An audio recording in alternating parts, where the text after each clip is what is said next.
Je sens que ça va être grandiose. Je sais pas si vous avez vu, mais je suppose que oui, puisque je sors cette vidéo du coup l'après-midi du lendemain des grosses rumeurs, des grosses annonces. Dans Spider-Man 3, il y aura Doctor Strange, donc Benedict Cumberbatch. Il y aura Electro, donc Jamie Foxx. Il y aura Alfred Molina, donc le Docteur Octopus. Il y a apparemment Andrew Garfield, Tobey Maguire qui serait en pourparlers, Gwen Stacy jouée par Emma Stone, Mary Jane de la première trilogie. Sache que ce film va en hyper plus d'un. Alors, est-ce que ça va hyper plus que Endgame? Je ne sais pas, puisque Endgame, ils l'ont quand même fait pendant... Allez, ils l'ont teasé à partir d'Avengers, donc en 2012, et il est sorti en 2019, donc ils ont mis 7 ans à le teaser. Mais c'est vrai qu'il y a beaucoup de gens qui attendent le fait que les 3 Spider-Man se retrouvent en un film. Qu'est-ce qu'on en pense? Je ne sais pas, de toute façon c'est ce dont on va parler dans la vidéo aujourd'hui, et sachez qu'à 21h il y aura un très gros live sur Spider-Man justement, donc tout ce que je dis en vidéo on va y revenir avec l'équipe. Je ne sais pas qui exactement sera dans le live, je sais juste qu'il y aura Mikey, mais Mathéo, Sacha, Mohamed ils me diront aujourd'hui, donc sachant que je tourne cette vidéo le matin, je n'ai pas encore la réponse de savoir qui sera vraiment là, mais en tout cas sachez qu'il y a Mikey. Bref, aujourd'hui donc on va parler de Spider-Man 3, de ce que ça va annoncer, de ce que ça peut annoncer, de qui il y aura, même si on en a déjà parlé, mais rentrer un petit peu plus dans les détails, même si c'est vrai qu'on a fait plein de vidéos sur le sujet, et je suis plutôt satisfait du rendu des vidéos, et sachez donc que aujourd'hui il y a une vidéo Spider-Man plus le live, demain il y a 2 vidéos Spider-Man, sachant que demain normalement c'est la journée des actionnaires liés à Disney, donc c'est possible que l'on ait des petites informations qui fuitent. Alors est-ce qu'on aura le titre de Spider-Man 3? Je ne sais pas, mais en tout cas ce sera une vidéo qui arrivera demain normalement. Après c'est possiblement une vidéo qui ne durera qu'un jour, puisque si on nous annonce le titre le 11 et que j'ai sorti la vidéo le 10 de savoir quel est le titre du film, voilà, bref, il y a plein de vidéos qui arrivent, en tout cas en rapport avec Spider-Man. Sachez, de toute façon, le vendredi, pas de Marvel. Là, en ce moment, c'est The Mandalorian, donc c'est Star Wars. 3 vidéos Star Wars, vendredi. Samedi, on reprend du Marvel avec un nouveau concept qui arrivera tous les samedis matins. C'est pas les courtes vidéos du samedi matin comme j'ai pu le faire, mais c'est un type de vidéo que j'aime beaucoup faire, et je me suis dit que ce serait bien de le faire aussi pour Marvel, donc il y a un nouveau type de vidéo qui arrivera samedi matin en rapport avec Marvel. Et le dimanche, enfin, il y aura donc un unboxing de folie sur la chaîne L'Antre. De folie, mais quel âge j'ai? Sachant que dimanche c'est une journée Harry Potter, puisqu'il y a aussi le top 10 des meilleurs personnages d'Harry Potter selon moi, et il y aura également un live avec toute l'équipe. Normalement il y aura Mikey, Mathéo pour sûr, après pour Mohamed et Sacha je n'ai pas encore de réponse, donc je vous préviendrai évidemment au moment voulu. Donc mercredi, jeudi, journée Spider-Man, vendredi, journée Star Wars, samedi, journée Marvel, et dimanche, journée Harry Potter. On a de quoi s'amuser en ce moment. Bref, là c'était juste pour vous donner un petit peu le planning de ce qui arrive, sachant qu'il y a beaucoup d'autres choses qui arrivent, et croyez-moi qu'en 2021, sachant que là déjà on charbonne avec les vidéos sur plein de sujets divers et variés, en 2021, si on reste comme c'est là, il va y avoir WandaVision, Black Widow, Falcon and the Winter Soldier, possiblement Loki, possiblement Miss Marvel, possiblement Hawkeye, possiblement Spider-Man 3 donc, Morbius, Venom 2, Shang-Chi, Les Éternels et What If. Tu as une douzaine de programmes Marvel qui arrivent en 2021, donc cette chaîne-là, c'est la chaîne où il faut être, puisque t'auras plein de petits formats sympathiques, des théories, qu'est-ce qui va se passer pour la suite, voilà, t'es prévenu mon gars, si t'arrives en tout cas sur la vidéo et que tu ne connais pas un petit peu la chaîne, voilà de quoi on va parler. Calmons-nous, reprenons un petit peu d'autre souffle, on va parler donc de Spider-Man 3, des différents personnages qui ont été annoncés, et on peut le dire, ce film est le film qui me hype le plus dans le Marvel Cinematic Universe, même si ça appartient en partie à Sony. Si tout se concrétise, tu as le rêve de millions de personnes, et je ne blague pas en parlant de millions, tu as le rêve de millions de personnes qui va se réaliser, et c'est juste incroyable. Tu as Tobey Maguire qui jouait donc le premier Spider-Man dans la trilogie de Sam Raimi dans Spider-Man 1, Spider-Man 2, Spider-Man 3 du coup, puisque... Bah ouais, du coup c'est une trilogie. Ensuite tu as Andrew Garfield qui jouait Peter Parker dans The Amazing Spider-Man 1 et The Amazing Spider-Man 2, le destin d'un héros. Sachez que j'ai vu le film il y a quelques jours et il va falloir que je vous en parle parce que j'ai un mea culpa à faire. Et Tom Holland lui a joué Spider-Man dans le Marvel Cinematic Universe, donc dans Civil War, Spider-Man Homecoming, Infinity War, Endgame et Spider-Man Far From Home. Je crois que c'est tout, mais je ne suis pas sûr, peut-être que j'en ai oublié un. En tout cas, ça fait déjà 5 films, depuis 2016, ça fait 4 ans. 5 films en 4 ans, ça fait quand même beaucoup. Bref, donc tu as la possibilité d'avoir ces 3 acteurs qui vont interpréter Peter Parker dans le Marvel Cinematic Universe, mais grâce à quoi ? Grâce à la série qui arrive en janvier, qui s'appelle WandaVision. WandaVision qui sera à partir du 15 janvier sur Disney+, donc selon toute vraisemblance à 9h du matin, donc sachez, on va charbonner sur la chaîne par rapport aux vidéos Marvel, par rapport aux différentes sorties, puisque 2020 ça a été une année un petit peu creuse, même si c'est vrai que vous étiez de plus en plus à regarder la chaîne, et je vous en remercie d'ailleurs. Mais là, en 2021, c'est l'année des Marvel, et il va y avoir des trucs de ouf, sachez-le. Attends, est-ce que j'ai actionné la caméra ?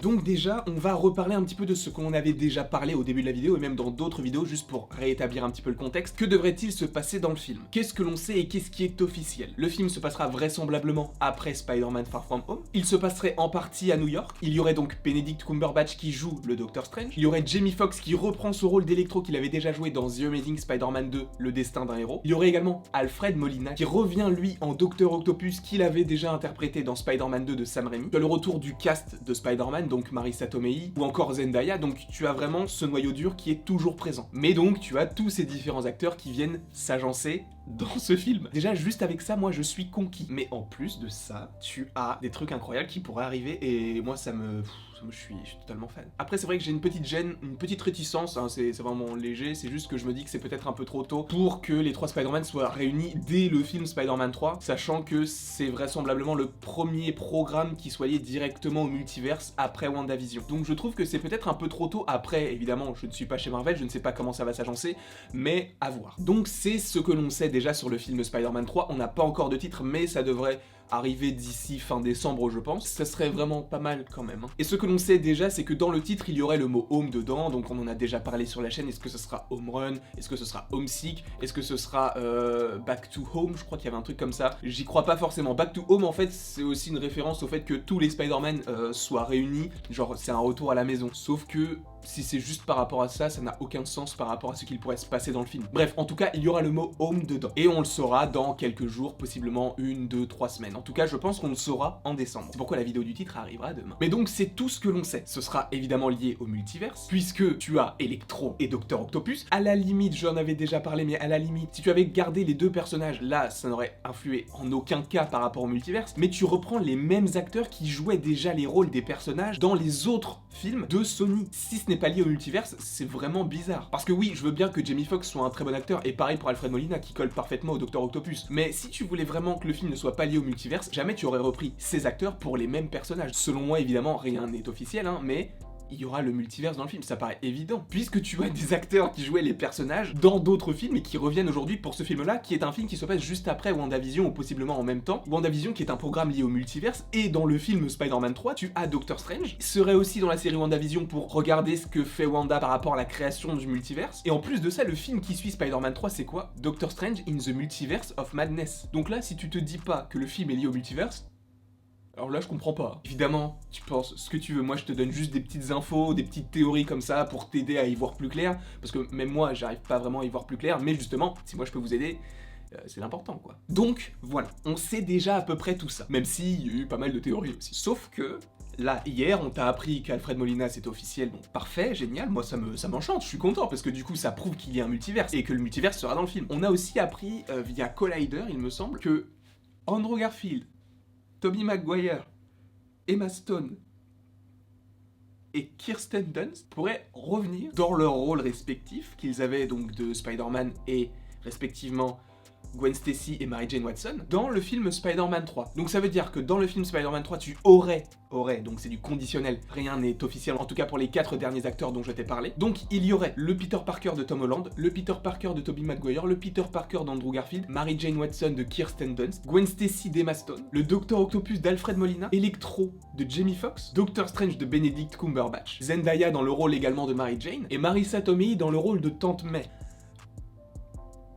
J'ai pas les mots. Ah vraiment, j'ai pas les mots. Je ne sais pas. Et ce qui est intéressant, c'est que tu peux te dire qu'il peut y avoir encore beaucoup plus de surprises. Pourquoi? Parce que tu as le film Venom 2 qui se déroule avant Spider-Man 3, ou plutôt qui sort avant Spider-Man 3. Tu as le film Morbius qui lui sort avant Spider-Man 3, mais qui se déroule aussi avant Spider-Man 3. Et pourquoi? Je vais le répéter une nouvelle fois, mais attention spoiler. Dans le film Morbius, à un moment, il y a un bus, et sur ce bus-là, il y a, vous savez, les affiches publicitaires qu'il y a souvent sur les bus, et ben là, il y en a une. Déjà, c'est du Daily Bugle, et en plus, il y a écrit Where is Spider-Man? On ne peut pas être plus clair. Where is... Où est Spider-Man? Donc ça veut dire que Morbius se passe entre le laps de temps qui se déroule entre Spider-Man Far From Home et Spider-Man 3. Puisque entre-temps, il a dû se cacher quelque part. Sauf que, logiquement, il est recherché par tout le monde puisqu'il a supposément tué Mysterio. Mysterio, que l'on pourrait aussi revoir dans le film, imaginez, mais ça va être un truc de fou ce film. Parce que, admettons. Tu te dis, bon, à mon avis, il n'y aura pas Morbius dans le film, parce que je vois pas l'intérêt. Mais sachant ce qu'il pourrait potentiellement se passer dans le film Morbius, il pourrait y avoir le retour du vautour de Michael Keaton. Il pourrait y avoir un aperçu de Woody Harrelson en tant que Carnage. Il pourrait y avoir... le Venom de Tom Hardy dans le film. Exaucez mes prières. Évidemment, tout ça, ce n'est que de la théorie, c'est juste que le film Venom 2 sort en juin, Morbius sort le 17 mars, donc ces deux films sortent avant Spider-Man 3, sachant que Morbius, lui, selon ce qu'il pourrait se passer dans le film, doit sortir avant Venom 2, puisque des choses qui se passent dans Morbius vont avoir des répercussions dans Venom 2, donc je pense que ce n'est pas impossible que... En tout cas, Eddie Brock, donc Venom, donc Tom Hardy, soit dans le film Spider-Man 3, ou alors que justement, à un moment, t'aies une petite référence au fait qu'on cherche Spider-Man, et que lui, justement, c'est un journaliste d'investigation, et qu'il recherche Spider-Man. J'en ai déjà fait une vidéo, mais je me dis que ça peut être archi cool. Avouez-le, non mais imaginez qu'il y ait Venom dans le film Spider-Man avec déjà tout ce qu'on a annoncé. Sachant qu'en plus, il y a 1 ou 2 mois, quand on a commencé à parler du multiverse par rapport à Spider-Man, il y avait d'autres rumeurs qui volaient de ci de là. Notamment donc Mary Jane Watson, jouée par Kirsten Dunst, qui pourrait revenir, et là, on a la confirmation que c'est possiblement le cas. Sauf qu'il y avait également Dane DeHaan. Et Dane DeHaan, pour ceux qui ne le connaissent pas ou qui l'auraient oublié, c'est le bouffon vert junior dans The Amazing Spider-Man 2. Alors oui, c'est pas son plus grand rôle, mais je trouve que c'est un très bon acteur que j'ai découvert personnellement dans le film Chronicle, avec Michael B. Jordan. Donc Dane DeHaan, imaginez-le lui aussi, le bouffon vert. Après, ça va peut-être faire un Blooby-Boulga. Le film va durer 4 heures là, hein, parce que t'as tellement de choses qui peuvent arriver dans le film. Je pense que tout n'arriverait pas dans ce film-là. C'est pour ça que je mets un petit bémol à ce film-là, entre guillemets, hein, parce que moi j'adorerais avoir tout ça, mais c'est vrai que c'est peut-être un peu trop tôt. Et sachant que le film Doctor Strange 2 sort juste après Spider-Man 3, c'est possible que l'on ait plusieurs éléments qui devraient apparaître dans Spider-Man 3 dans le film Doctor Strange 2. Moi, je trouve que ça serait assez stylé. Et d'ailleurs, pour rentrer encore un petit peu plus dans les détails, voilà comment j'imagine la phase 4 juste par rapport au multiverse. Je pense que Wanda va créer le multiverse à son insu pour revoir Vision, etc. dans WandaVision. Doctor Strange va arriver à la fin de la série pour lui dire...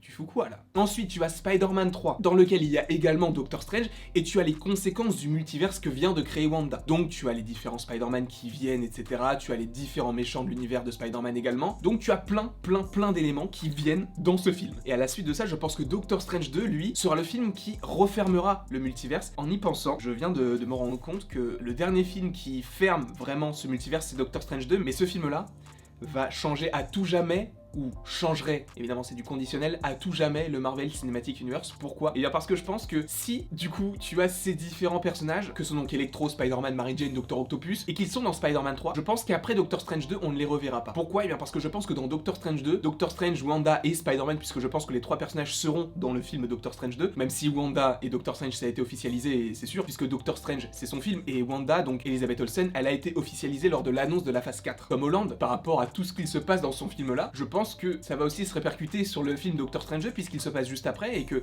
tu as Doctor Strange qui fait la passerelle entre les deux films, donc tu pourras aussi avoir Spider-Man qui soit dans le film et qui aide à son tour Doctor Strange pour refermer le multiverse. Parce que si le multiverse est refermé dans Doctor Strange 2, je ne vois pas Spider-Man dire bon bah moi j'ai fini avec les Spider-Man tout ça, on te laisse gérer le multiverse. Non, Spider-Man il va aider Doctor Strange à refermer ce multiverse. Donc je pense que dans Doctor Strange 2 ce sera la fin du multiverse, mais calmons-nous, puisqu'une nouvelle fois c'est vrai qu'il y a beaucoup de je pense que, mais je pense que le film Doctor Strange 2 va laisser ouvrir la porte à plein de réalités et à plein de personnages qui n'ont rien à faire dans notre réalité. On parlait de Tom Cruise en Iron Man. C'est pas que je n'y crois pas à cette rumeur, mais c'est juste que j'aimerais pas forcément qu'il apparaisse même en caméo puisqu'il a refusé le rôle à l'époque. Donc même un caméo dans le sens où ouais bah au final je l'ai fait, bah non en fait on veut pas de toi reste dans tes missions impossibles et nous casse pas les couilles quoi. Non c'est vrai que je suis un petit peu à cran en ce moment, en même temps avec tout ce qui se passe là c'est incroyable. Moi je suis aux anges. Pourquoi j'ai mis mon bras comme ça? Pour paraître cool, mais c'est pas du tout cool. Non, pas du tout. Comme je vous le disais, le film Doctor Strange 2 pourrait refermer le multiverse, mais il pourrait y avoir des personnages qui pop comme ça, et c'est pourquoi on aurait des personnages qui n'étaient pas du tout dans le Marvel Cinematic Universe avant. Je pense par exemple à Blade, qui lui viendrait d'une réalité, d'un univers où les vampires existent. Tu as également un univers de mutants, c'est possible aussi, évidemment. Donc cela ramènerait les X-Men. Après, tu as Deadpool, mais Deadpool, j'en ai déjà parlé, comment est-ce qu'il pourrait arriver dans le MCU? Je pense qu'il peut juste arriver comme ça et dire « Salut !»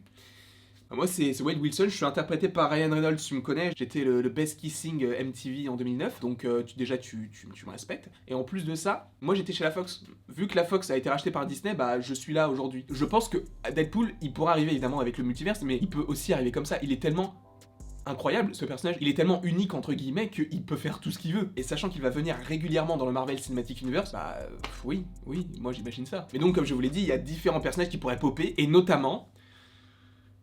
Jane Foster. Jane Foster, on peut encore en reparler, même si on en a déjà parlé plein de fois, mais là je fais vraiment un condensé de tout ce qui pourrait se passer par rapport au multiverse.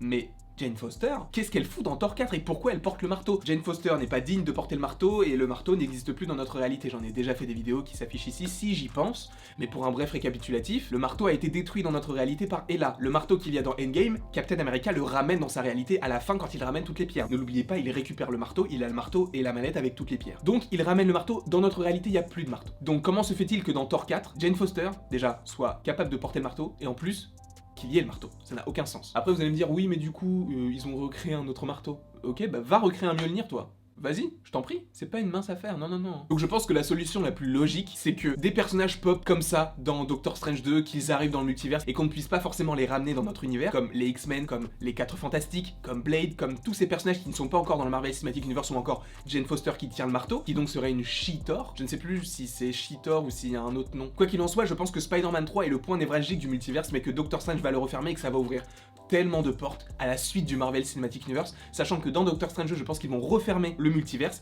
et que après le multiverse, on n'en parle plus. Donc les différents Spider-Man et tout, c'est possible qu'ils soient dans le Marvel Cinematic Universe à la fin, mais après justement, quid des Spider-Man? Est-ce qu'ils retourneront dans leur réalité ou est-ce qu'ils resteront dans la nôtre? Je ne sais pas du tout. En tout cas, imaginez, ce serait pas incroyable qu'il y ait encore les autres Spider-Man. Après, je sais pas. Je me pose plein de questions. Quoi qu'il en soit, Doctor Strange 2 est intimement lié à Spider-Man 3, qui est intimement lié à WandaVision, et Doctor Strange 2 sera aussi lié à Thor 4, puisque selon moi, Jane Foster, qui tient le marteau, vient du multiverse, et c'est un des personnages qui a popé par rapport au fait que le multiverse soit ouvert, et que plein de personnages arrivent dans d'autres univers. Est-ce que vous, c'est pas quelque chose qui vous hype, tout ça là? Évidemment, peut-être que je pars un petit peu trop loin, puisque bah... si vous ne connaissez pas forcément la chaîne, moi je pars d'une petite info et j'essaie d'en dégager des trucs de ouf.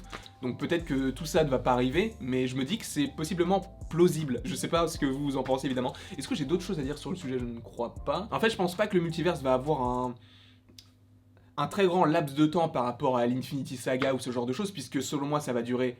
bah ouais, à peine un an en fait, par rapport à WandaVision, par rapport à Spider-Man 3 et Doctor Strange 2. Je pense que ça va être le fil conducteur, et qu'à Doctor Strange 2, il y aura plus de multiverse, mais il y aura quand même les conséquences de cette ouverture du multiverse. Après, on connaît le destin funeste de Wanda par rapport à House of M. House of M, une référence sur une des bouteilles de vin dans WandaVision, donc est-ce que ça tease la mort du personnage? Je ne l'espère pas puisque le personnage est ultra puissant, mais c'est vrai que si on veut montrer la puissance de Wanda à son maximum, le fait qu'elle ouvre le multiverse et que ça fasse un petit peu comme le Phénix dans les X-Men, je pense que là, tu pourras te dire, oh oui, c'était le personnage le plus puissant. Et oui, elle est morte, mais c'était le personnage le plus puissant. Peut-être que je me hype trop, peut-être que vous aussi vous vous hypez trop et qu'au final, il y aura rien de tout ça, mais c'est vrai qu'avec tout ce qu'on nous annonce, avec les différents films liés au multiverse, avec les différents acteurs qui reviennent pour leur propre rôle qu'ils avaient déjà joué dans une autre franchise, c'est légitime de t'imaginer le multiverse dans tout cet univers-là. Moi, c'est comme ça que je l'imagine. Après, évidemment, peut-être que ça ne va pas se passer comme ça, mais moi, j'aimerais beaucoup que ça se passe comme ça. Et si ça se passe comme ça, mais mon gars, mais moi, j'épouse Marvel, hein. Quoi qu'il en soit, voilà la vidéo que j'avais envie de vous faire. Alors oui, peut-être qu'elle a été un peu longue parce que j'ai beaucoup parlé et parce que j'avais beaucoup de choses à dire, mais on aura encore beaucoup de choses à dire et je pense qu'on va revenir sur la vidéo que j'ai faite donc aujourd'hui et tout de suite là, celle que vous êtes en train de regarder dans le live, qui arrivera donc à 21h. Donc on sera avec l'équipe, je ne sais pas encore qui il y aura, je vous préciserai ça dans la journée puisque j'ai pas encore eu les réponses de tout le monde, ou en tout cas les confirmations de tout le monde, sauf celle de Mikey qui sera évidemment là, et s'il est pas là, je l'égorge, mais tout ce qui s'annonce là, ça va être incroyable. Et donc, pour les Marvel, vous êtes sur la bonne chaîne. Sachez que demain, il y a une vidéo sur qui est le meilleur Spider-Man, qui est le meilleur acteur qui a interprété le personnage. Je vais vous en parler, ça va sûrement diviser, mais ce n'est pas grave. Et à voir comment ça s'annonce, mais je pense que je ferai aussi une vidéo sur le titre de Spider-Man 3, quel pourrait être le titre. Évidemment, même si cette vidéo ne va durer possiblement qu'15 jours, puisqu'on pourra avoir l'annonce du titre lors de la journée des actionnaires, je n'affirme rien du tout, hein. C'est une rumeur, c'est une théorie, donc c'est pas du tout sûr à 100%, mais en tout cas, j'espère que ça va pas être annoncé tout de suite, parce que j'aimerais bien que ma vidéo dure plus qu'une journée. Et du coup, je vous l'ai dit, vendredi, une journée spéciale Mandalorian avec un unboxing, non, vraiment, l'unboxing qui arrive là, il est incroyable. Donc, unboxing, review de l'épisode et l'histoire de Boba Fett qui arrive vendredi. Je crois aussi samedi qu'il y a une vidéo Spider-Man. Pour ceux qui sont toujours là, je vais vous annoncer un petit peu ce qui arrivera les samedis matin. Donc là, samedi, il y aura une autre vidéo Spider-Man, mais que je ne vous donne pas maintenant, on va se calmer un petit peu. Mais tous les samedis, jusqu'au 16 janvier, donc le lendemain de la première diffusion du premier épisode de WandaVision sur Disney+, le vendredi 15 janvier à 9h, donc jusqu'au 16 janvier, il y aura une vidéo sur chacune des pierres de l'infini pour retracer en fait l'histoire de chacune des pierres. C'est ce qui arrivera tous les samedis et j'espère que ça vous plaira. Et c'est quelque chose qui arrivera juste hebdomadairement, donc on va commencer évidemment avec la pierre de l'espace et on va finir, je ne vous dirai pas avec quelle pierre, mais on va pas faire dans le bon ordre, mais on va le faire dans un ordre que j'ai choisi. Mais on va commencer évidemment avec la pierre de l'espace qui a tout commencé, et vous verrez avec laquelle on finit. Et dimanche, comme je vous l'ai dit, journée Harry Potter avec tout ce que je vous avais dit, et après, bah, la semaine prochaine, on recommence avec les vidéos, et là on fuse, hein. On est vraiment sur l'autoroute de... sur l'autoroute de quelque chose, je ne sais pas, mais je suis sur l'autoroute. Bref, en tout cas, j'espère que vous avez apprécié cette longue vidéo. N'hésitez pas à me mettre en commentaire ce que vous en avez pensé. N'hésitez pas non plus à aimer, à partager, à commenter et à vous abonner. Cela me ferait extrêmement plaisir. Et il ne me reste plus qu'à vous dire à la prochaine pour la prochaine.